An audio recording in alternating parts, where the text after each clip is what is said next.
All right, and our final athlete is a man who in all likelihood needs no introduction around these parts. He made his UFC debut at UFC 46, ended his career with 13 straight wins. He is in the Hall of Fame. He is a former UFC welterweight and middleweight champion, arguably the greatest of all time, George Rush St-Pierre.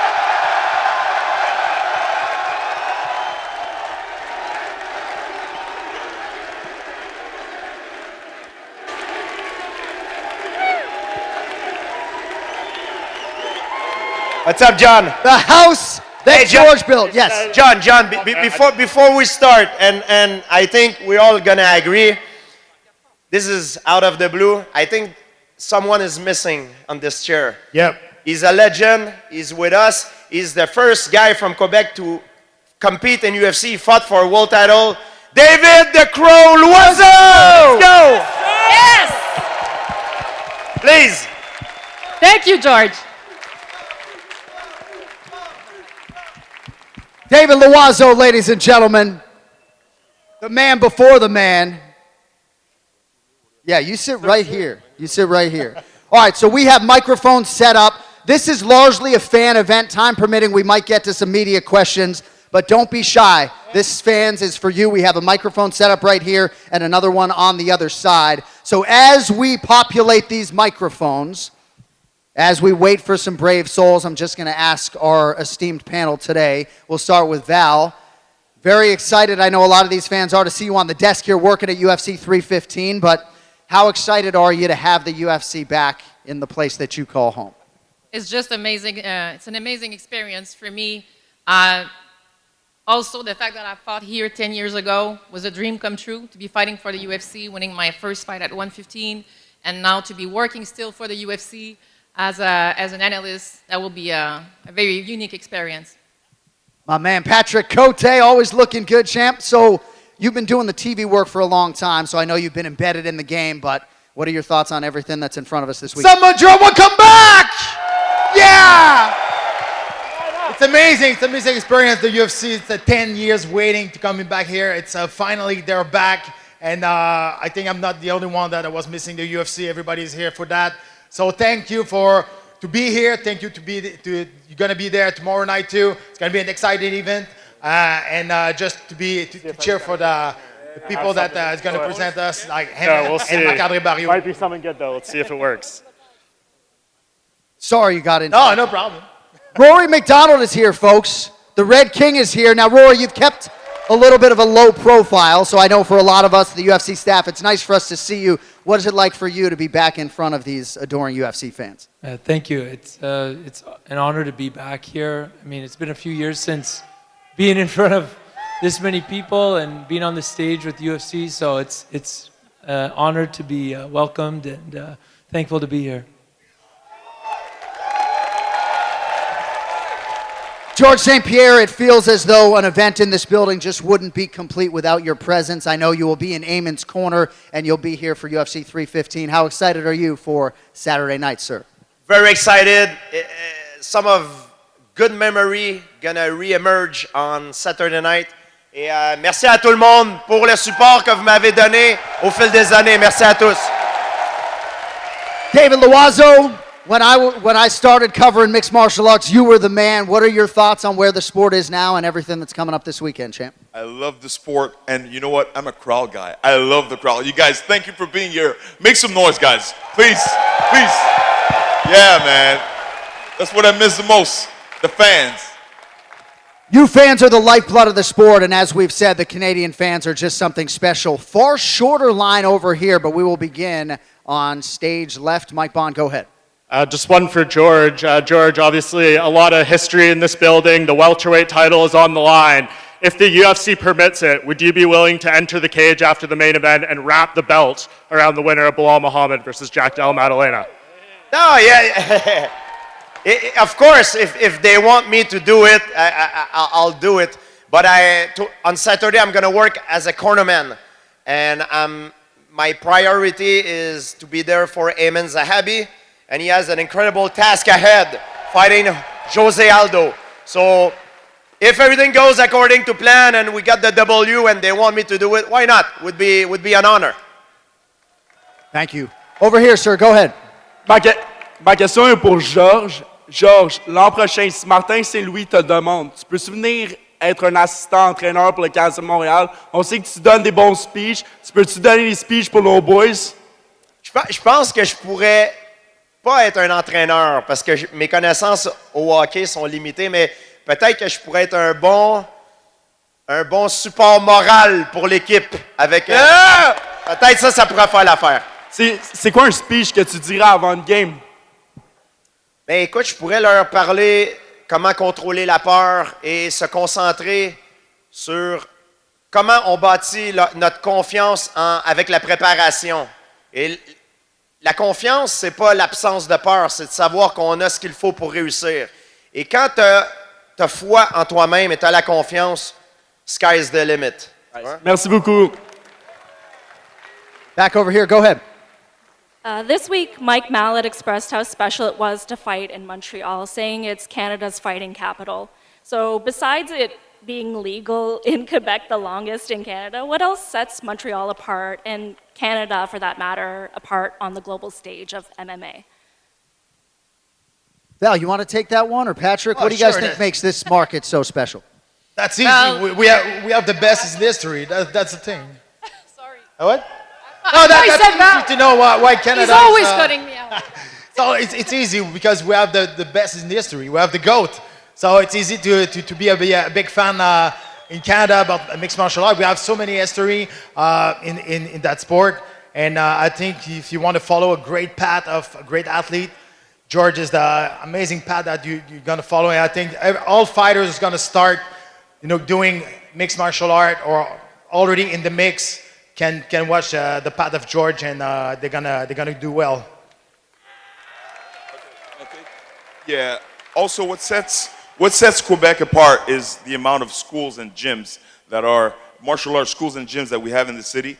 We have a lot of martial artists, and it's been like that for years, since the 80s and the kickboxing days, 80s, 90s. So yeah, Montreal is combat city. We have a lot of schools, a lot of fighters, and we're gonna keep coming.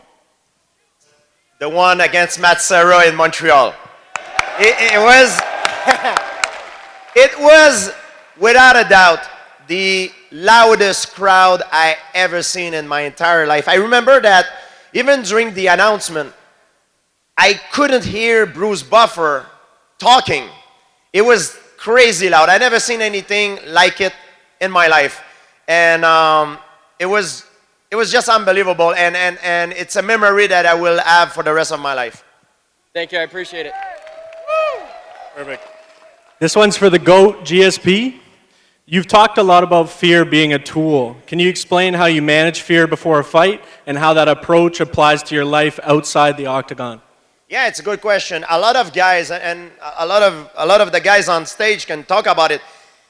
We see very often athletes that perform very well in a gym, but when the lights are on and it's time to pull the trigger, they crumble, because fear can act like it can crush you if you don't know how to deal with it.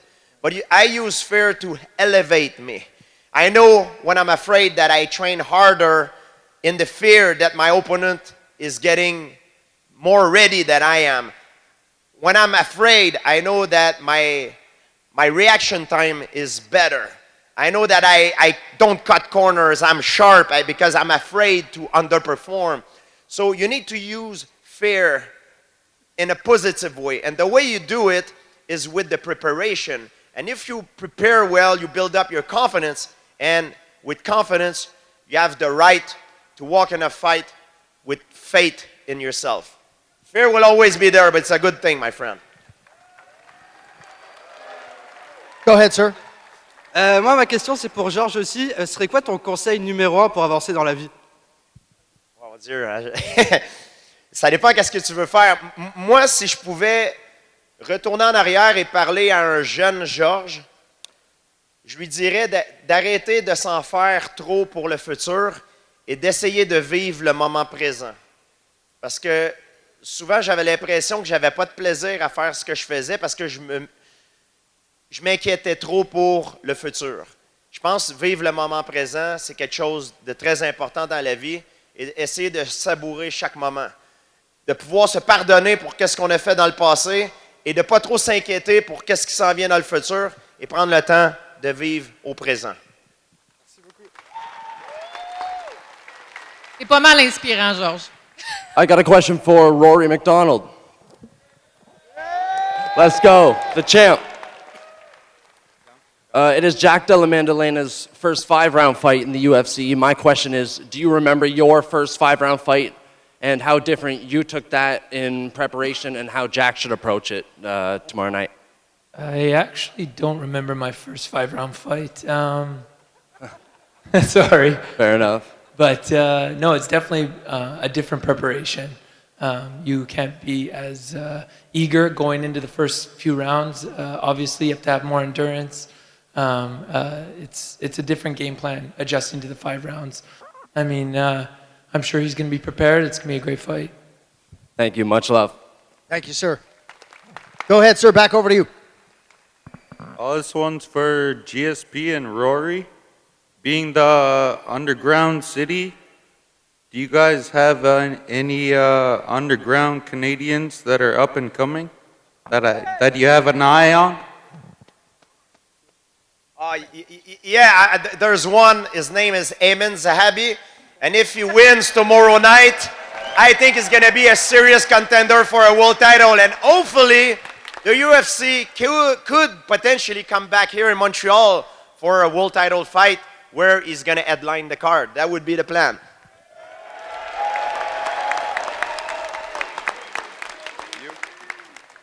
For myself, there's a lot of great talent, up-and-coming talent. I couldn't really pinpoint one, but there's a ton of guys on the rise. It's great to see Canadian MMA, the young guys coming up, and it's cool to be in a position now where I could give back to what has been given to me into the younger generation. But I couldn't tell you one guy to keep an eye out for. No, sorry. We look forward to seeing the next you guys. Thank you. Can't wait. Thank you, sir. Back over here. Salut tout le monde, salut Montréal. Comment vous allez? Je m'appelle Adam pour HKN MMA au Maroc. J'ai une petite question pour toi, Georges. En 2015, tu avais dit comme quoi ton petit déjeuner préféré, c'est le msemen marocain. C'est quand qu'on te voit au Maroc faire des stages de MMA. T'es le bienvenu, quand tu veux. Écoute, j'attends une invitation. Il faut que tu me donnes une invitation, puis ça va me faire plaisir. T'es le bienvenu quand tu veux, en tout cas. On va travailler là-dessus. C'est un projet futur. Parfait, merci beaucoup. Merci à toi. My question is for Rory MacDonald. Me and my best friend growing up watched you, and you were a favorite fighter growing up. So my question is, has it ever crossed your mind to ever come back to UFC? And if so, what would be the fight you'd want? I mean, from time to time, it has come back, but shortly after, when I actually think about it and what it entails, I'm not that kind of person anymore. I don't have the drive, the intensity it takes to be at a championship level anymore. So, I mean, sometimes it's nice to dream when you're having a lot of coffee or something, but when the reality comes down to it, no, it's not for me anymore. Thank you. Thank you. Thank you. Thank you. Good question. Yes, sir. Go ahead. Six legends here, right here. So before my question, I just want to say something. John Jones, they say he's the GOAT, might be the GOAT. Khabib might be the GOAT. Maybe, I don't know, DJ. But they know why listening to this. Everybody listening to this. George St-Pierre is the only certified GOAT right here. Yeah. Do you agree with me or not? Do you agree or not? Yeah. Double champion. Please. GSP. Thank you. GSP. And double champion, did it clean. USADA, free, everything so good. Humble as a man. We appreciate you, George. We love you, all right? Yeah. Maybe a picture later, I don't know, but... Of course. Thank you. So now my question, for all of you, even John Anik, I'm inviting you to answer the question. What defines you as an athlete? what's the difference between an athlete himself that trains hard, eats healthy and everything, and someone that lives like normally, as a regular person? So each one of you answers. Oh, go ahead. Go ahead, Val. I think we all human. We all the same. Sometimes people forget how human we are. We have families to take care of, but I think it's just our will to. But this is something that can be for anyone. Our will to be better every single day. It becomes an obsession, and then when you keep working and have a good work ethic, just as George was explaining earlier, it's all about preparation. Then that's what will make the difference. But that's what will make the difference for anyone who wants to be successful in whatever they do. Yeah, I think it's about passion. You find your own passion. It doesn't matter if it's music, flowers, or sports. It doesn't matter. If you have a passion that's going to give you the juice to wake up every morning, that's the key. And the resilience too, because you're going to have a lot of hype and a lot of down when you're going to, especially in fighting world. But it's the resilience. If you have a passion, you're going to find the way to get back on top. I would say work ethic, passion, enjoying what you do, going to training and stuff, and then enjoying the experience, I think is a big part of it into long-term success, because you're not going to put in that hard work if you're in there not enjoying yourself. So I think, having fun, making it a fun experience for yourself as you prepare is super important. Let him clap, man. This is Rory MacDonald. Maybe it's too long as a question. I don't know, but yeah. Also, everybody's mentioning different things. I think that all of them are going to agree. It's obsession. We're all obsessed with the end result. We all wanted to be the best we could be. You know what I mean? So it was just we're all in. We didn't do it half-ass or part-time. We were all training every single day. And when we're not training, we're just thinking about the next fight and the training and improvement. To get to that level, to fight at the elite level, you need to be obsessed. I have a little different answer. I mean, everything is good, but I think first you need the talent. Talent is one thing, but I don't think everybody is talented at the elite level. So it's not the reason why you become champion. Work hard, it's important, but there's guys that work just as hard as me, and they didn't become champion. I think what makes the difference is to be willing to get out of your comfort zone and never miss an opportunity to improve. And people tend to focus on the big things, but I think that if you focus on the little thing that you do every day, that adds up every day, every week, every month, after a year, when you turn around and you look of how much you have improved, that's what matters the most. So never miss an opportunity to improve, and don't be afraid to get out your comfort zone. I think that's what makes the difference sometimes between someone who make it, someone who does not make it professional, as an athlete. Perfect. Thank you very much. Thank you, bro. Go ahead. I got one for George. As a legend of our sport, you've probably seen all kinds of stuff with the way that the sport has evolved over the years and different styles, techniques. Who are some of your favorite fighters to watch now? Well, there's a lot of guys I like to watch. I like to watch John Jones, Tom Aspinall, Cyril Gane, Islam Makhachev. I like to watch all the guys. All the champions for sure. I like also to watch the guys that creates drama. I've never been a guy who likes to trash talk, but I think it's fun. It adds something to the fight. It adds some spice to it. And I think it's fun, I always have a good time. And also of course, guys that like my training partner, I used to watch them fight like all the time. So I was emotionally involved.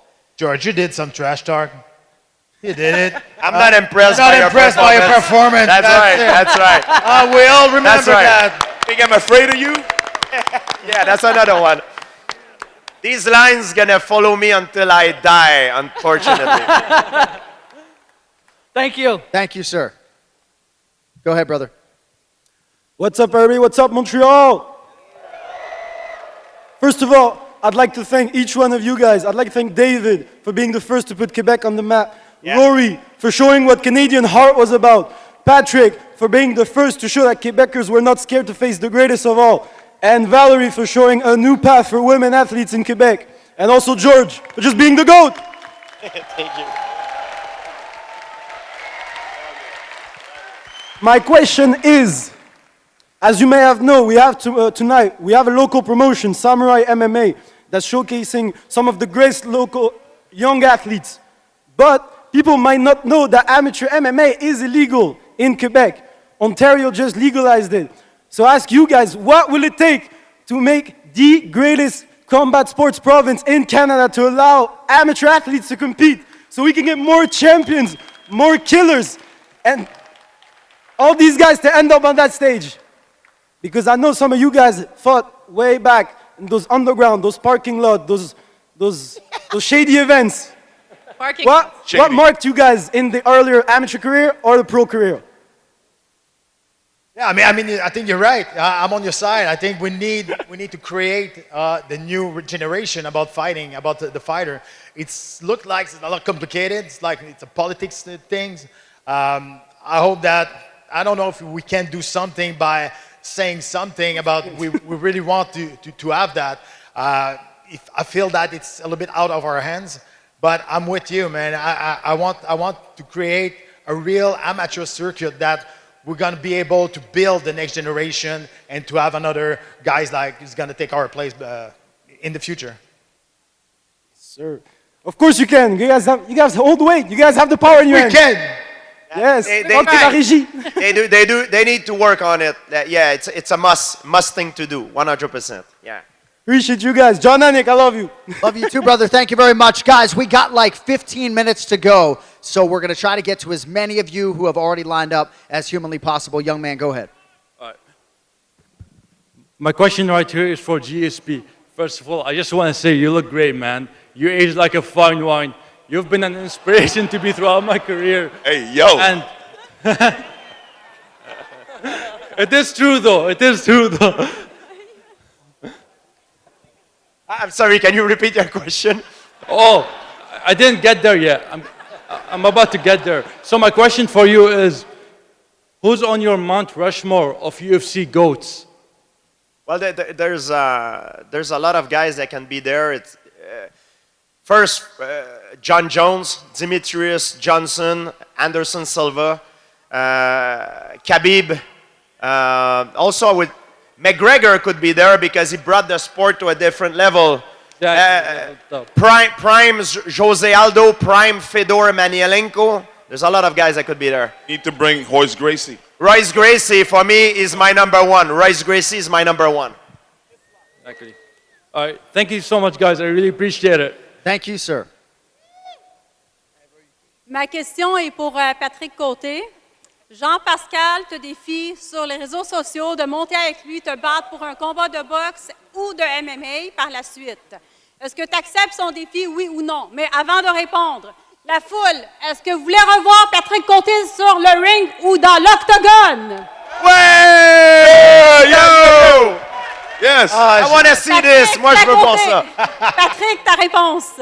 Je pense que Jean a compris que le MMA est rendu plus fort que la boxe au niveau du spectacle parce qu'il vient sur mes plateformes de MMA pour me donner un challenge. Donc, pauvre petit Jean, il cherche de l'attention, je pense. Mais écoute, moi, je suis à la retraite depuis 8 ans. Tout le monde a un prix. On verra ce qu'il va m'offrir à un moment donné. Mais on verra bien, mais c'est sûr qu'il va y avoir des changements sur le règlement. Parfait, merci. Puis une dernière affaire, j'aimerais ça que tout le monde fasse enflammer la salle pour ces 5 légendes. Donc, est-ce qu'on fait enflammer la salle? Bonne soirée. Thank you. I really wish I spoke French right now. Go ahead, sir. This question is for John Anik and GSP. Do you guys have a quick quote or a message for young kids who dream to be in the UFC in the future? Well, George, I guess you'd be the better man to answer this question, but I guess I would just say in a broad sense, you never know when your opportunity is going to present itself, so you have to figure out a way to be ready. So whether that's for an amateur setting or a fight that you're not aware of, you got to try to be ready 24/7, 365.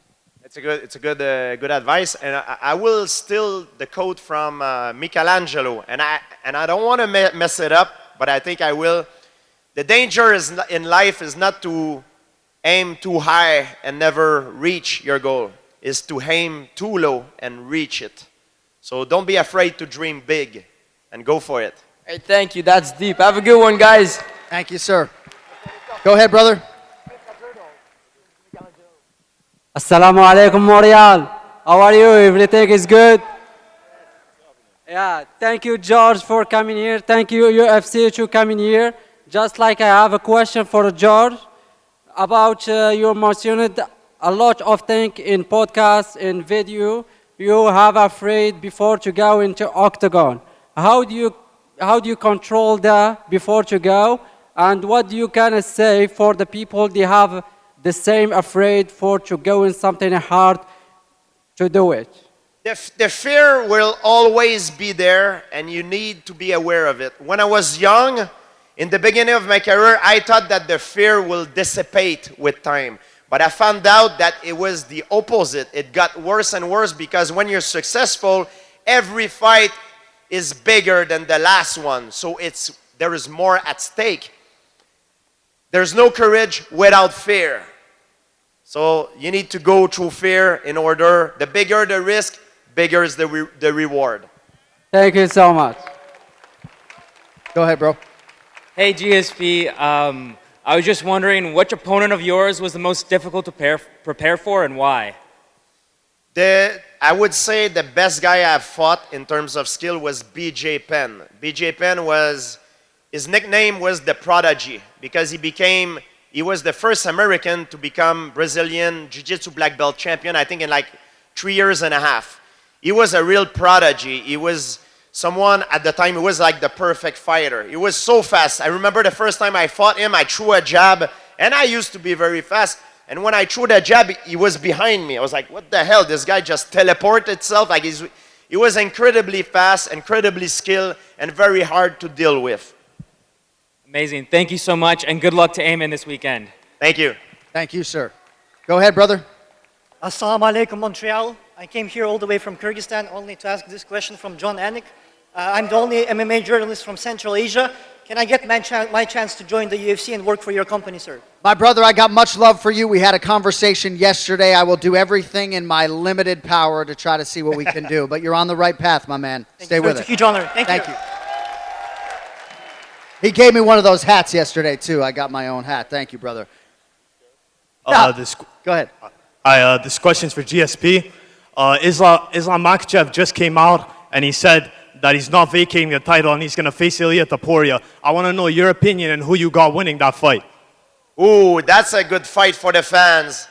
I think if Islam Makhachev can take Ilyas Topuria and nail him to the ground and work his ground and pound and his submission, he has a good chance to win. However, if Ilyas Topuria can time Makhachev and hit him, because when Topuria touches you, it's everything he touches, it's going down, you know. So it's a very interesting matchup. It's a fight for the fans, and there's a lot of different outcomes that can happen. It's not always the best fighter that wins the fight. It's the fighter that fights the best, and it's a fight that I really want to see, and I don't know who's going to win. Thank you very much, GSP. Guys, follow Fight Capital Media. Thank you. Bye. Thank you, sir. Go ahead, brother. Hey, how's it going? I was going to ask GSP, who is your favorite fighter and who do you look up the most right now? There's a lot of guys. I like Volkanovski is one of my favorite. He's very skilled. I like Ilyas Topuria, Islam Makhachev, and they both might fight each other, so it's gonna be great. Manon Fiorot is very good. She's fighting tomorrow against Valentina Shevchenko. So there's a lot of good talent. Oh yeah. I traveled 13 hours from Williams Lake, BC to be here, and I'm 11 months sober in 2 days. And I was wondering if I could get a picture with you guys for my 11th month. For sure, man. Hey, congratulations. It's a hard thing to do, man. Respect. I appreciate you guys. Go ahead, brother. OK. So, Georges, j'ai deux choses à te dire. Première chose, merci d'avoir mis le Québec sur la map. Parce que grâce à toi, la UFC au Québec est devenue plus grande, puis est devenue gigantesque. Ça, tout le monde le sait depuis le début. Puis la deuxième question, c'est, tu penses-tu faire un combat caritatif un jour? Je reviendrai plus pour essayer de prouver que je suis l'homme le plus fort et me battre en arts martiaux mixtes. Ça, c'est fini pour moi. Mais si jamais il y a une opportunité pour un match de grappling ou un combat hybride ou WWE ou quelque chose pour les fans, peut-être pour une œuvre de charité, quelque chose comme ça qui est le fun, pourquoi pas, je ferme pas la porte. Merci. Go ahead, brother. Hello, guys. Nice to meet you, George. First of all, George and David, I have a friend who wrestled against you, George, and both of you guys, you were taught by my coach, whose name is Mohamed Zamzami, when you started your career. I don't know if you remember. My question is for everybody, since it has already been asked to you, George. So, if you could go back in time before your career, what advices would you give to your younger self? Go ahead, D. Follow your gut feeling. Follow your instincts. You know, you got to be stubborn, and because when you have dreams, most people are not going to believe in your dream because it's yours, right? It's not theirs. So obviously they're not going to believe in it. So you just got to be stubborn and follow your gut and just work hard. That's what I tell myself. Thank you. Yeah. Don't be shy to answer, guys. It's fine. For me, never try McDonald's. That's my thing. That's my thing. That was really hard for me to. When I was on diet, when I dropped at 170, that was really, really hard. So that's the thing. It's all about food. On my side, it's all about food. So just giving me a better advice on food when I was young. I would say for me, just to stay the course and filter out distractions, and that's pretty much it. About fighting and training, I would say take care of your body. If you want to last longer, this is something I regret very much. I was pretty tough on myself, and I feel like I haven't taken care of myself enough so I could have a longer career. Thank you. And George, if you could just, even though you already answered it, if you could just give me some words. I'm 16. I'm training and fighting in kickboxing and wrestling as well. So just a couple of words of wisdom would... Yeah, it's normal to be afraid, but try to focus on the journey, on the present, on things that you can do every day to get better, on the small things, make yourself a routine of a champion's routine, and over time it will pay off. Focus on the present, not too much on the future or the past. Live in the present. Thank you very much, guys. Maybe one day you'll hear my name in the UFC. All right, folks, we got the weigh-in coming up in 20 minutes. We have time for one final question. Young man, take it away. Rory, obviously, you've given us the best war I've ever seen in my life, fighting Robbie Lawler. Yeah. Thank you. And GSP, you've given us countless wars time and time again throughout your career. I just wanted to say, what would be the best advice in giving adversity, like advice in adversity to give us? I would say to face adversity, it comes with the preparation. You build up your confidence. And if you build up your confidence, you can have faith in yourself. Faith in yourself doesn't mean you're not afraid. It just means that you know that you have what you need to succeed. And that's what matters the most. I can make an analogy. Someone who has a lot of talent, but no confidence is the equivalent of someone who has a lot of money in his bank account, but no way of accessing it. So if you want to reach your full potential, you need confidence. And the way you build it, it's with preparation. Beautiful answer and a great note on which to end. Montreal, you guys are the best. We're far from done. Don't forget, weigh-in coming up in 20 minutes. But for now, how about a final hand for the legends? David Louiseau, George St-Pierre, Rory MacDonald, Patrick Cote, and Valerie Letourneau.